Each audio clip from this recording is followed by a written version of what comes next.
Welcome back to Sky Sea Channel, the channel that always discusses anything about the sea. If you're new here, make sure to hit that subscribe button and turn on the notification bell so you don't miss any of our awesome videos. And if you're already a subscriber, thank you so much for your support. You guys are amazing. Today we have a very interesting topic to talk about: why is the sea blue? I'm sure you've all wondered about this at some point in your life, right?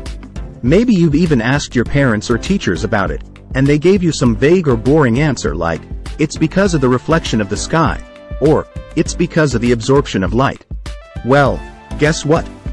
They were wrong. Or at least, not entirely right. Because the truth is much more fascinating and complex than that. You see, the sea is blue because water absorbs colors in the red part of the light spectrum, leaving behind colors in the blue part of the light spectrum for us to see. This is because blue light has a shorter wavelength and higher energy than red light, which means it can penetrate deeper into the water and scatter more easily. That's why when you dive into the sea, you can still see some blue light even when it's dark. But wait a minute, you might say, doesn't the sea reflect the color of the sky? Well, yes and no. The sky is also blue because of a similar phenomenon called Rayleigh scattering, which happens when sunlight interacts with the molecules in the atmosphere. The blue light is scattered more than the other colors, making the sky appear blue to our eyes. However, this effect is not strong enough to make the sea look blue by itself. The sea only reflects about 6% of the incoming light from the sky, the rest is absorbed or scattered by the water. So, what about other colors of the sea? Sometimes, you might see the sea as green, brown, or even red. This is because of other factors that affect how light behaves in the water, such as floating sediments, algae, plankton, pollution, or even angle of view. These factors can change the color of the sea by reflecting or absorbing different wavelengths of light.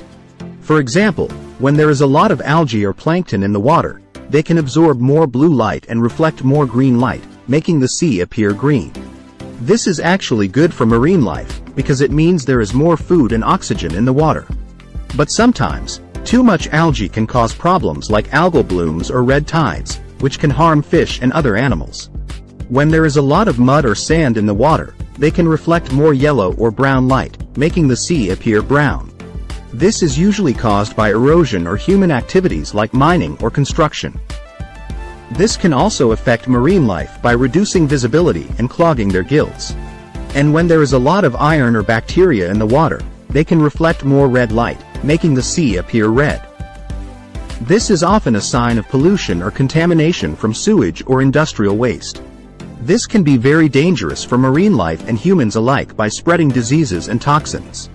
So, as you can see, the color of the sea is not just a simple matter of reflection or absorption. It's a complex and dynamic phenomenon that depends on many factors and conditions. And it's also a beautiful and fascinating sight that we should appreciate and protect. I hope you learned something new today and enjoyed this video. If you like this video, don't forget to like, share, and subscribe to this channel to get other interesting video updates.